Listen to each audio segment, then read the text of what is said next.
Well, hey, everybody, and welcome back to AT&T Stadium in Arlington, Texas. Not a good night. The Ohio State Buckeyes. This was about as poorly as things could have gone for Ohio State realistically. They lose the game 14-3 to the Missouri Tigers, who we told you coming in were a really good team. And it really wasn't even that Ohio State lost. I don't think that was, out of the realm of possibility. Missouri's a good team, and they got some really, really good offensive players. And look, the Buckeyes played a good team tonight. So let's acknowledge up front that Missouri is a worthy opponent for sure.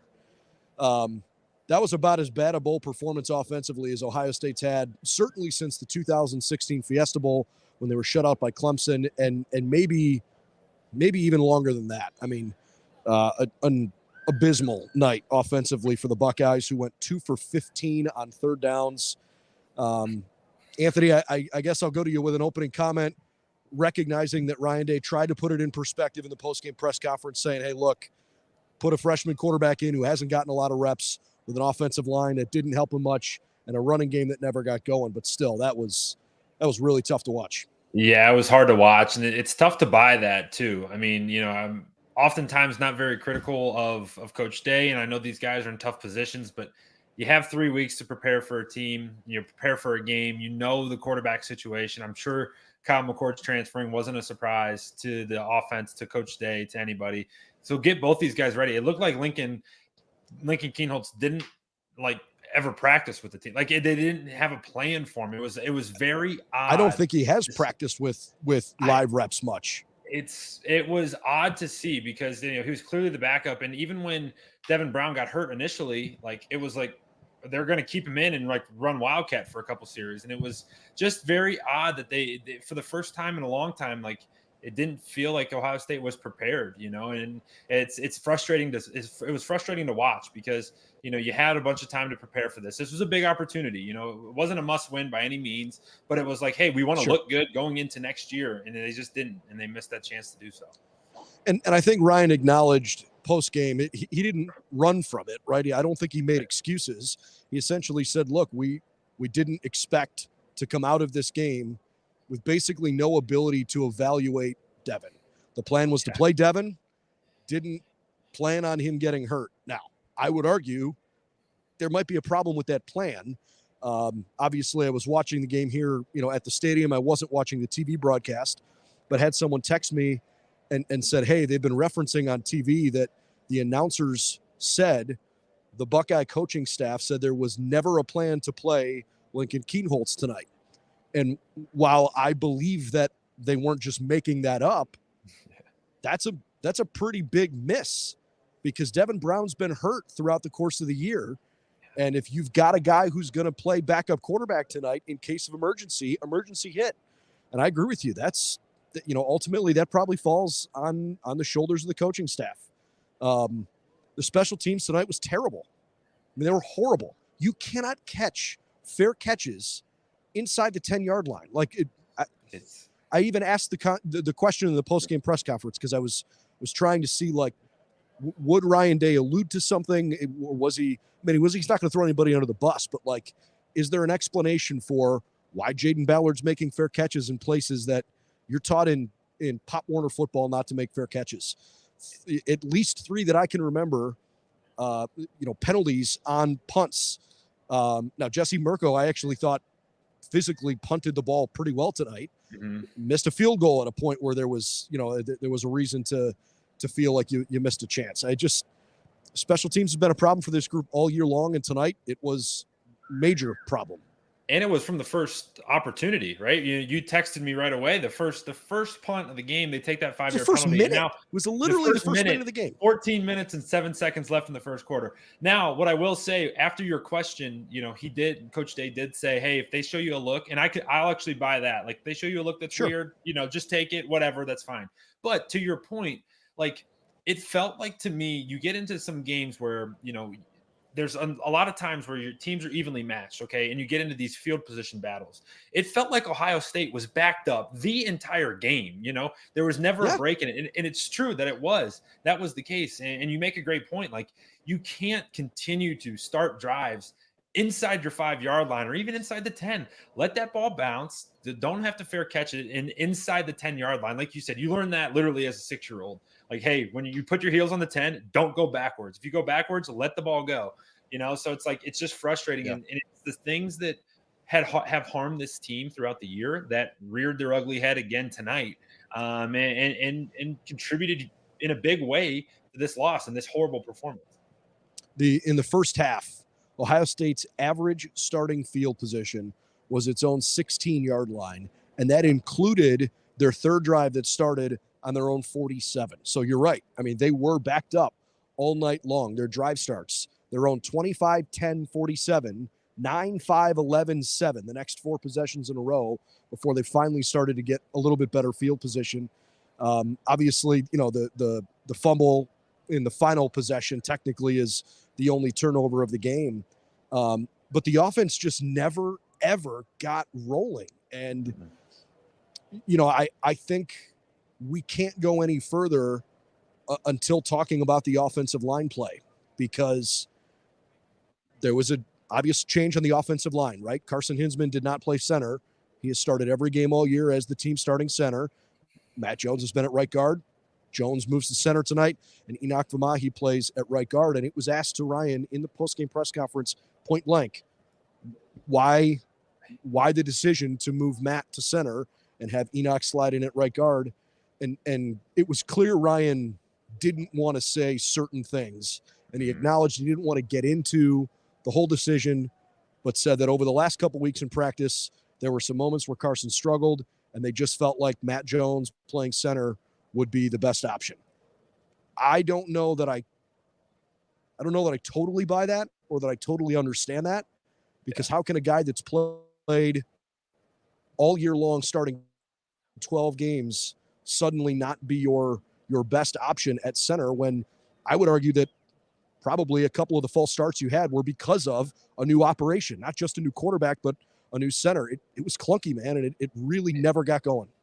Well, think back to, Brendan, think back to September and even into October when we were still figuring out the offensive line and things weren't like really moving smoothly. It's because you have to build chemistry up, and everything starts with the center. That's not just replacing a wide receiver or a running back.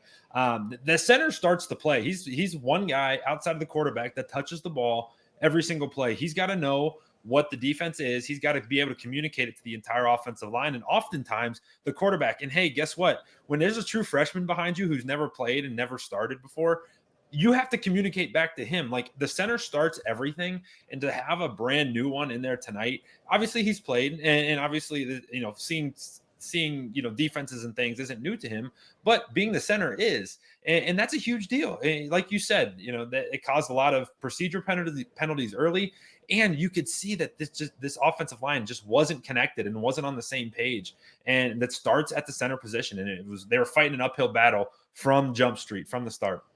Yeah, and look, Lincoln never got a chance to get going because of that. I mean, all night he was throwing off his back foot, or he was running out of the pocket.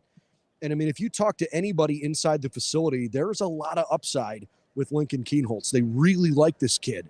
And I think it's a little unfortunate that the first public showcase for the fan base is this tonight, just because it's not the kind of performance that you'd want to see from him. He literally got here in the summer, so he didn't get any of the spring ball reps. He didn't get any of the offseason work, last year. I mean, it is a fresh situation.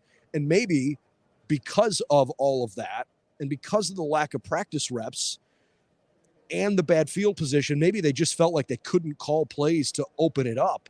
But gosh, I mean, everybody in the press box is looking around at halftime going, what the hell are we watching? Like, this is not Ohio State. What is going on here? That's what the feeling was too. I mean, think about all of the games we've seen the past 2 years with CJ and with Kyle McCord throwing the ball around. Tonight, there was 4 guys who caught the ball. Mecca Buka had 6 catches. Xavier Johnson had 2. G. Scott and Carnell Tate both had 1. And that's it. That's it right there. That's the end of the end of the conversation. That's not Ohio State football. It's spreading it around. It's getting the ball to the open receiver. It's big plays down the field. And it just, not only were they not there, they weren't like, it wasn't called. And even when Devin was in, I know he had a couple drives, and he was starting to kind of get going. but even then they felt like they were handicapping him and not really letting that thing go. It was just an odd feel the entire game. They felt like there was a lack of trust between the coach and the quarterback, or the play caller and the quarterback. And it showed. It continued to show itself. I'll tell you the other thing that I haven't understood all year long. And again, maybe it's a little bit reactionary, but I just feel like there were so many moments this year where the play call ultimately had Travion Henderson running between the tackles. Mm-hmm. And I have not seen that work successfully repeatedly. I felt like this team missed Chip Trainum tonight. They missed his bruising running style. Maybe that could have made a little bit of a difference with an offensive line that had a really, really bad night. There's no other way to say it. And maybe it wouldn't have made a huge difference, but the offensive line was certainly a problem tonight. I don't want to pin all of this on Lincoln because I don't think that's fair. I thought he went out and competed really hard. And, he essentially acknowledged post-game, look, this is going to give me a platform, something to build off of. He said it was a lot of fun to go out and just run around and throw and try to make some plays, play in an environment like this. Hopefully that's good for his growth. But the question right now among every Ohio State fan coast to coast is, what in the world are we going to do at quarterback? Because, I can't even believe what I'm thinking about right now. Ohio State, late in the game against Michigan, is unquestionably one of the best teams in the country throughout the course of the year. They've got Michigan on the ropes. And, ultimately they didn't win the game, but they were right there at the end, playing well. And tonight, there were instances where a third-string quarterback was in the game where they couldn't even call a pass play. Yeah. It's like, how did we fall so far so fast? The parallels are crazy to think about, right? 10 years ago in this building, Ohio State with a third-string quarterback won a national championship. That, certainly not the story of this team tonight. So, just a really, really frustrating night, and quarterback is going to be the question mark all offseason. Quarterback's a discussion. There's a lot of options, right? Where do you go? Where do you go from here? Is it going to be Aaron Nolan coming in, obviously, and going to compete? You never know. That conversation is going to come and go. Obviously, there's going to be a bunch of names that get thrown around, but you're right. I haven't thought of it that way. How did we get from that point to competing with Michigan and talking about being in the playoff for a national title to here where we are tonight? And one of the discouraging things for me, and I want to get your opinion on it, was there was one or two guys on offense that felt like tonight meant something. And I know that we talked about this at the start, what's their motivation going to be? It felt like to me, Travion Henderson was a guy that when stuff wasn't going, he just put his nose down and tried to run hard. Didn't matter what the play was, trying to run hard. But other than that, I can't think of another guy who's like, you're watching him play, this guy wants it tonight, wants it more than the other team. And I want to get your opinion on it, being there and feeling it, because that's what you could kind of sense on the TV. I think Cade Stover played that way. He just didn't have a chance to play a lot because he clearly was beat up. Cade always plays extremely hard, and I thought his toughness was still there tonight. He just physically didn't have what he needed to have. But look, I think everybody on this team was sensing the problem up front. It starts up front. If you can't block, if you can't move the guy across from you, it doesn't matter how good your skill position guys are. There are some people that are saying, oh, well, they didn't score a touchdown tonight, but they didn't have the quarterback they played with all year, and they didn't have Marvin Harrison Jr., who's the best player in the country. I get that. But if you can't block to have a play set up, I don't care if you have Marvin Harrison Sr.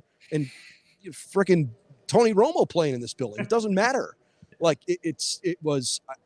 I felt like watching that whole environment tonight was like sucking the air a little bit out of this team offensively. Their whole identity just felt like, God, we can't get out of the mud. And it was really, really difficult to watch.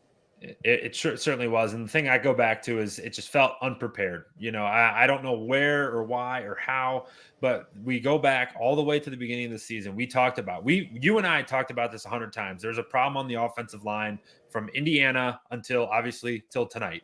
It always kept showing up, and Denver showed its face too badly until Michigan, and now again tonight was abysmal. I mean, like, you couldn't run the ball.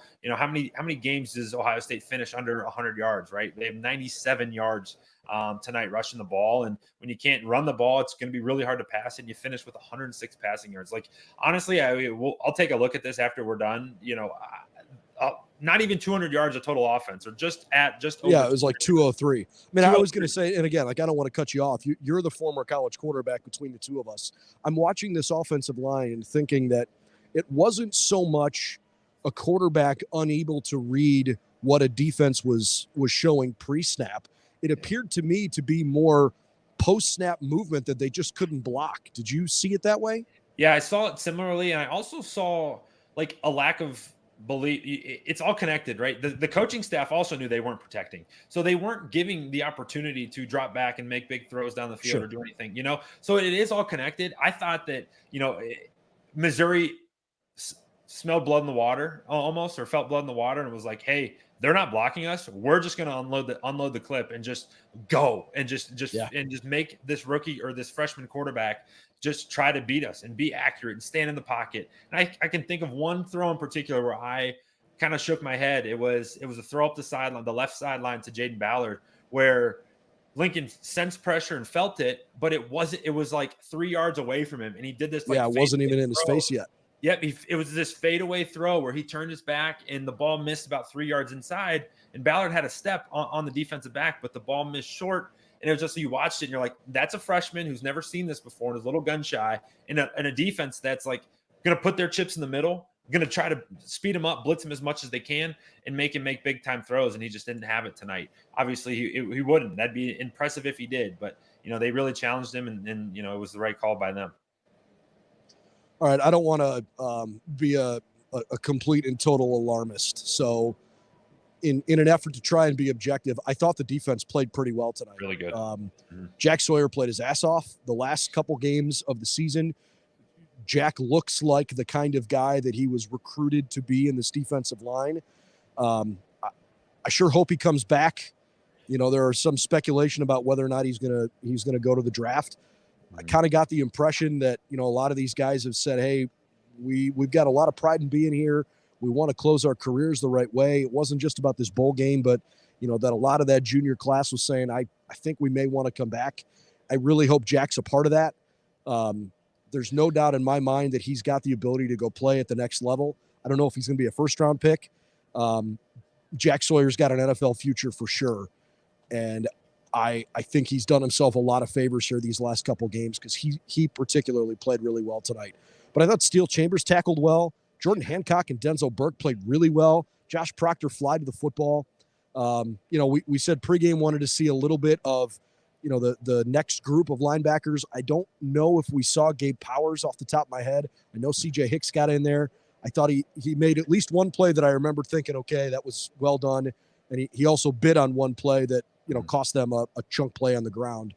The defensive line, Mike Hall looked like an animal. Tyleik Williams played really well. So I thought the Buckeye defensive line, frankly, was the reason this game was so close, even though the offense was essentially non-existent. Yeah, no, in my opinion, I agree with you. You give up 14 points, you expect to win the football game. That's hands down. And even on top of that, those 14 points came in the fourth quarter. So it was a shutout all the way through the third quarter. I thought Mike Hall and Tyleik Williams inside were dominating the football game. Obviously, they kind of got worn on as the game goes on, and that's going to happen when your offense doesn't give you anything, and Missouri's constantly getting the ball in good field position and constantly on the field. You're going to wear down. I was very impressed. Denzel Burke was one guy where early on things weren't going the Buckeyes way, and he was a dude, and he's been that guy from week one till now, where he's that emotional leader on the defense, and he was making some tackles. I can think of one in my head where he just kind of shot through the left side and tackled a receiver for a tackle for a loss. And it was like, number 10's here and he's ready to play today. And he's going to try to will this team to victory. But, this defense has never been the problem all year. They were special all year. And I thought they played pretty well tonight against mind you, a very great offense, averaging 422 yards a game, held them to just over 300. So yeah, I thought they played pretty well. Defense absolutely played well enough to win tonight. They got one down late, and You're not going to win a game when you only score 3 points. It's that simple. We'll close this video. We've got a couple others planned for you coming up here after we wrap this one up. But I want to close with some Ryan Day talk, because there's a lot of people, if you go on social media, calling for Ryan's head, and I'm not buying that. But this is going to be the second straight offseason. It's going to be pretty difficult. You have a great year. Things are going really well. You lose to Michigan, and obviously last year, different circumstances. It's a CFP game. You played one of the most dramatic games you can remember in the CFP itself. And typically when the semifinals have stunk, that game was the de facto national championship game, and it sucks you lost. But you go into the offseason this past year on the heels of 2 losses, and now you do the same thing, and it seems like the problems are a bit more exacerbated this time around. I'm not the kind of guy that calls for changes on coaching staffs. I really don't like that.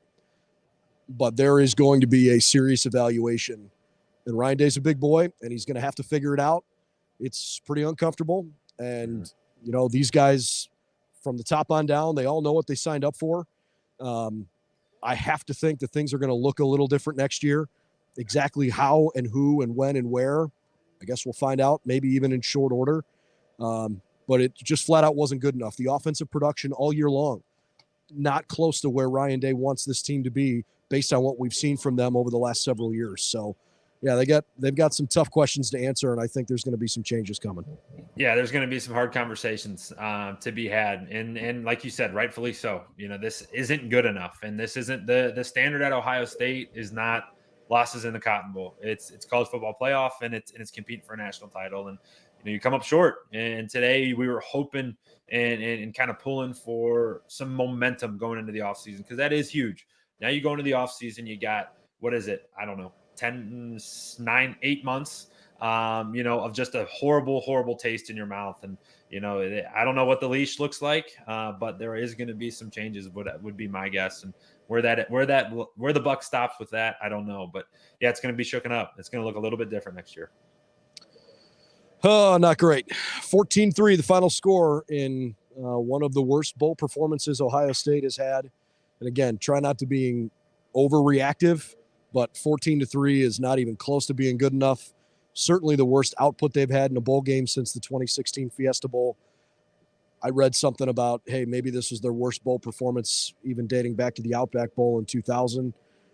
That certainly hits home too. So not great for the Bucks, and not a fun way to go into the offseason, but they've got to figure some things out quickly. And obviously it starts with some of the most notable positions on the team, quarterback being top of the list. Plenty more to come. We got a ton of content for you over on BuckeyesNow.com. We hope you'll check that out. And if you're new to the YouTube channel, please subscribe there as well. We'd appreciate your support.